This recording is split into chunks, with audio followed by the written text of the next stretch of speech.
বোলো মোৰ দেও ভাগিন হত তহঁত শুয়ে আছ নেকি? বেলি আহি মূৰৰ ওপৰ পালেহি। একো সাৰ্থি কটি নাই যে। বোলো চকু মেলি শুইছ নে জপাই শুইছ? বাহিৰত এজনে টেটু ফালি মৰিছো। বোলো ওলাই আহি মাত এষাৰটো দে। তাকে এইকেইদিন তহঁতৰ মুখ কেইখন দেখা নাই যে। মোমাইকটো হৈ ভাগিন কেইটা মুখ কেইখন নেদেখিলে ভাল লাগে জানো কচোন?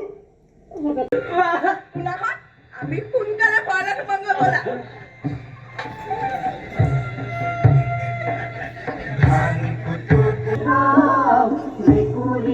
চকুত আমি ঝুলি চকিয়া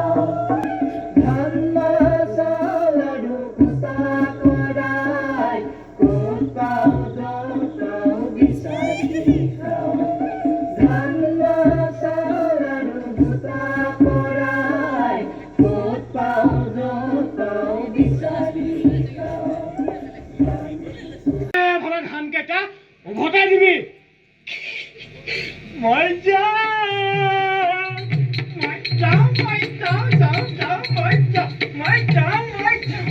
কি হ'ল মা? একো হোৱা নাই ধন। মা সি আমাক সঁচাকৈ মাৰিব নেকি? নোৱাৰে কুটু মইনা, মই আছো নহয়। আৰু তোমালোক ডাঙৰ হলে আমি ইয়াৰ পৰা গুচি যাম। নাজানো মা, তাত আমি মুকলিকৈ থাকিব।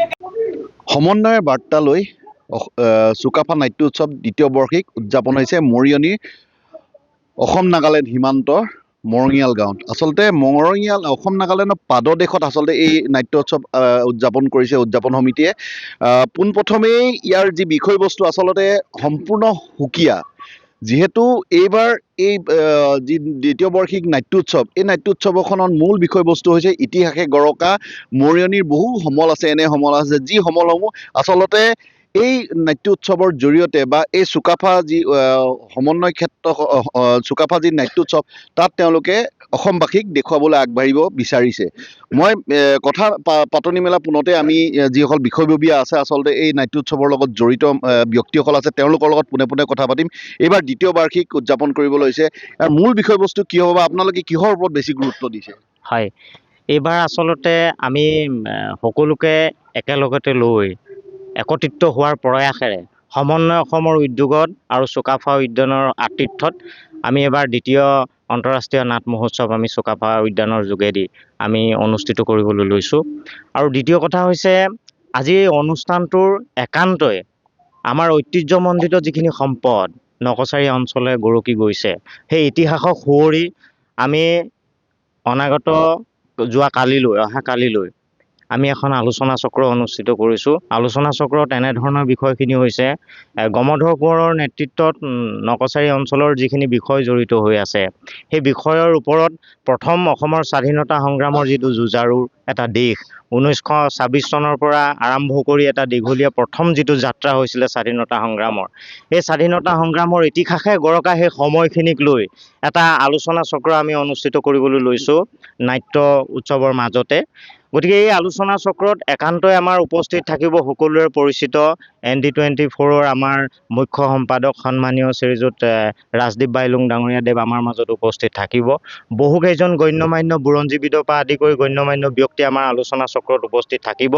আমি গৌৰৱ অনুভৱ কৰিছোঁ যে সীমান্তৱৰ্তী একে কাষতে থকা আমাৰ যিখন চুকাফা উদ্যান, আমি গৌৰৱ কৰিব পাৰোঁ যে গমধৰ কোঁৱৰ সেই সময়ত যেতিয়া নকছাৰী ৰাজত্ব আৰম্ভ কৰিছিলে, এই চুকাফা উদ্যানৰ নাতি দূৰতে আছে আপোনাৰ দিছৈকোটৰ শিঙৰি ঘৰত উঠি গমধৰ কোঁৱৰে যেতিয়া ৰাজত্বকাল আৰম্ভ কৰিছিলে, সেই নিলগতে আছে আমাৰ চুকাফা উদ্যান।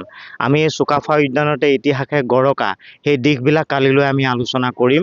1826 চনৰ এটা ইতিহাসৰ পৰা গৰকা এটা সময় বৰ্তমানলৈকে আমি কেনেধৰণে আগবাঢ়ি গৈ আছোঁ আৰু নৱপ্ৰজন্মৰ মাজত সেই গৰকা স্বাধীনতা সংগ্ৰাম, সেই জাতীয়তাবোধ একত্ৰিত কৰাৰ যিটো প্ৰয়াসৰ এটা মানসিকতা, এই মানসিকতা নৱপ্ৰজন্মৰ মাজত গঢ় দিয়াৰ ক্ষেত্ৰত যিটো দায়িত্ব আৰু কৰ্তব্য, সেই কৰ্তব্যৰ সন্দৰ্ভত কালিলৈ এটা আলোচনা চক্ৰৰ এইটো মূল বিষয় হিচাপে আমি লৈছোঁ। গতিকে আমি আশাবাদী, আশা কৰিছোঁ সেই আলোচনা চক্ৰই নৱপ্ৰজন্মৰ মাজত এটা বাট প্ৰশস্ত কৰিব, দায়িত্ববোধৰ এটা জ্ঞান দিব, দায়িত্ব আৰু কৰ্তব্যৰ প্ৰতি সচেতন হ'ব, সেইক লৈ আমি আশা কৰিছোঁ। আৰু ৰাষ্ট্ৰীয় প্ৰেক্ষাপটত যাতে এই বিষয়টোৱে আপোনাৰ মোৰ আমাৰ মাজৰ হাতৰ মুঠিত আমাৰ দৃষ্টিত নাথাকি ৰাষ্ট্ৰীয় প্ৰেক্ষাপটত যাতে আমাৰ এই অঞ্চলৰ ইতিহাস উজলিব পাৰে, তাৰ কাৰণে আমি প্ৰয়াস কৰিছোঁ। এই প্ৰয়াসৰ ক্ষেত্ৰত ND24 আমাৰ মুখ্য সম্পাদক সন্মানীয় শ্ৰীযুত ৰাজদীপ বাইলুং ডাঙৰীয়াদেৱে যিটো উদ্যোগৰ ক্ষেত্ৰত আমাক সহযোগিতা আগবঢ়াইছে, পুনৰবাৰ সমন্বয় অসম আৰু চুকাফা উদ্যানৰ তৰফৰ পৰা আন্তৰিক ধন্যবাদ জ্ঞাপন কৰি কালিলৈ সমগ্ৰ অসম তথা যোৰহাটবাসী ৰাইজক আমি আমন্ত্ৰণ জনাইছোঁ আৰু সকলো দল সংগঠনৰ একান্তই উপস্থিতি আমি কামনা কৰিছোঁ। হয়, ধন্যবাদ।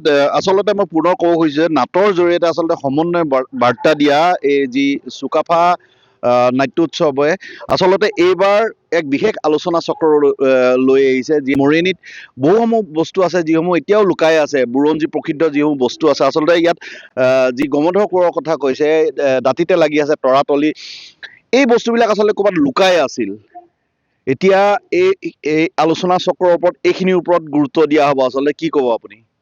সঁচাকৈ এই কথাবিলাক সুপ্ত হৈ আছিল আৰু এই বুৰঞ্জী প্ৰসিদ্ধ অঞ্চলত থকা এই কথাবিলাকক ৰাষ্ট্ৰীয় পৰ্যায়লৈ বা নিবৰ কাৰণে, বুৰঞ্জী এটা বিষয় উপস্থাপন কৰিবৰ কাৰণে আমাৰ এই অঞ্চলৰে মৰিঙাল গাঁৱৰে অন্যতম এজন যুৱক অনুপম গগৈ ডাঙৰীয়াই তেখেতৰ ৰিচাৰ্চ আৰু ডেভেলপমেণ্ট এই অঞ্চলত বহুত দিনৰ পৰা কৰি আছে আৰু তেখেতৰ প্ৰচেষ্টাতে এই বিষয়টো গৈ উপস্থাপন হৈছেগৈ, আমাৰ দিছপুৰ মজিয়াও পাইছেগৈ।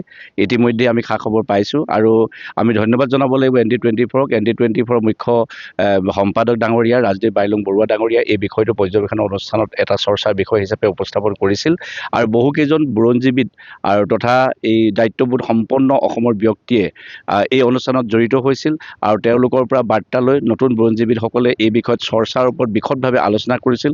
আৰু আমি ভাৰতবৰ্ষৰ বুৰঞ্জীত যিটো পাওঁ যে স্বাধীনতা প্ৰথম সেনানী হিচাপে যাক আমি ইমান দিনে অধ্যয়ন কৰি আছোঁ, কিন্তু তাৰ উপৰিও যে অসমতে তাৰ এটা সম্পূৰ্ণ কাল্পনিক নহয়, সঁচা চৰিত্ৰ য'ত আছে, যাৰ দ্বাৰা 1826 খ্ৰীষ্টাব্দত ইংৰাজৰ প্ৰদানত আমি আহোম ৰাজ্য আহিছিলোঁ, কিন্তু 1826 পৰা সুপ্তভাৱে জাগ্ৰত এটা যিটো ৰিভলিউশ্যন, যিটো এটা আন্দোলন খুব সুপ্তভাৱে চলি আছিল, সেইটো 1828 খ্ৰীষ্টাব্দৰ পৰা 1830 খ্ৰীষ্টাব্দ পৰ্যন্ত হৈছিল। তাত বহুকেইজন আমাৰ স্বাধীনতা যুঁজাৰুৱে প্ৰাণ আহুতি দিবলগীয়া হৈছিল। ব্ৰিটিছে তেওঁলোকক শাস্তি প্ৰদান কৰিছিল, মৃত্যুদণ্ডৰ দৰে শাস্তি প্ৰদান কৰিছিল, যিটো বিষয়বস্তু বৰ্তমানে সুপ্ত অৱস্থাত আছে। আৰু সেইটো বিষয়বস্তুক আমি ৰাষ্ট্ৰীয় প্ৰেক্ষাপটত উপস্থাপন কৰিবৰ কাৰণে আমি এই অঞ্চলৰ ৰাইজ বুলিয়েই নহয়, আমি যোৰহাটবাসী ৰাইজৰ নিজৰ এটা দায়িত্ববোধৰ পৰিচয় দিব বিচাৰিছোঁ, যাতে নতুন প্ৰজন্মক আমি সেই শিক্ষাৰে শিক্ষিত কৰি নতুন প্ৰজন্মক ৰাষ্ট্ৰীয় প্ৰেক্ষাপটত এই বিষয়টো উপস্থাপন কৰি যে ব্ৰিটিছৰ পৰা স্বাধীনতা পাবৰ কাৰণে আমি যি উদ্দেশ্য লৈ এই কাম কৰিছিলোঁ, গতিকে সেই উদ্দেশ্যত আমি অসমৰ পৰা যে প্ৰথম যিখন স্বাধীনতা আন্দোলন আৰম্ভ হৈছিল তাক আমি প্ৰতিষ্ঠা কৰিবৰ কাৰণে, এষ্টাব্লিছ কৰিবৰ কাৰণে আমাৰ অহৰ্নিশে প্ৰয়াস ৰাখিছোঁ। আৰু কাইলৈ আলোচনা চক্ৰ সেয়া হ'ব মূল বিষয়বস্তু আৰু তাত উপস্থিত হ'ব ND24 মুখ্য সম্পাদক ডাঙৰীয়া, তাৰ লগতে আমাৰ এই লগত এই ৰিচাৰ্চৰ লগত, গৱেষণাৰ লগত জড়িত আমাৰ শিৱসাগৰ কলেজৰ প্ৰফেচাৰ সঞ্জয় দাস ডাঙৰীয়া, আৰু তাৰপিছতে আৰু আমাৰ ডক্টৰ দয়ানন্দ বৰগোহাঁই ছাৰ ডাঙৰীয়া। গতিকে এনেধৰণে বহুকেইজন ব্যক্তি এই অনুষ্ঠানত উপস্থিত হ'বহি আৰু গতিকে আমি ভাবিছোঁ যে সিঁচৰিত হৈ থকা বুৰঞ্জী প্ৰকৃত যিকোনো কীৰ্তিচিহ্ন বা ঘটনা কাইলৈ অনুষ্ঠানটোৰ জৰিয়তে আমি সৰজমিন তদন্ত কৰি আমি আগবাঢ়ি যাবলৈ আমি নিশ্চয় সুবিধা পাম আৰু ৰাষ্ট্ৰীয় প্ৰেক্ষাপটত এই বিষয়টো উপস্থাপন কৰি আমি ইয়াক প্ৰতিষ্ঠা কৰিবৰ কাৰণে আমি সক্ষম হ'ম। গতিকে কাইলৈ অনুষ্ঠানৰ কাৰণে মই প্ৰতিজন দায়িত্ববোধ সম্পন্ন আমাৰ মৰিয়নি,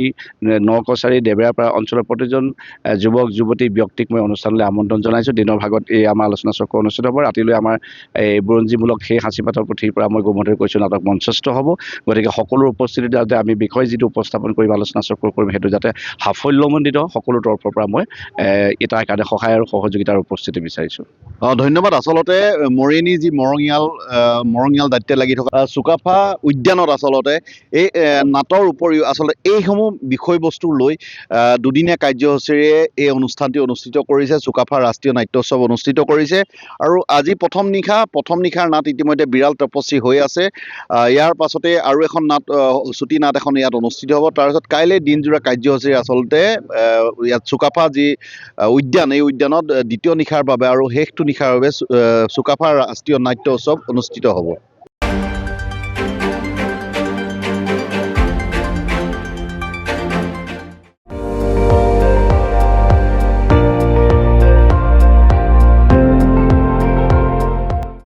আপুনি চাই আছে ND24, সৰ্বশ্ৰেষ্ঠ নহয় সৰ্বোত্তমৰ দৌৰ।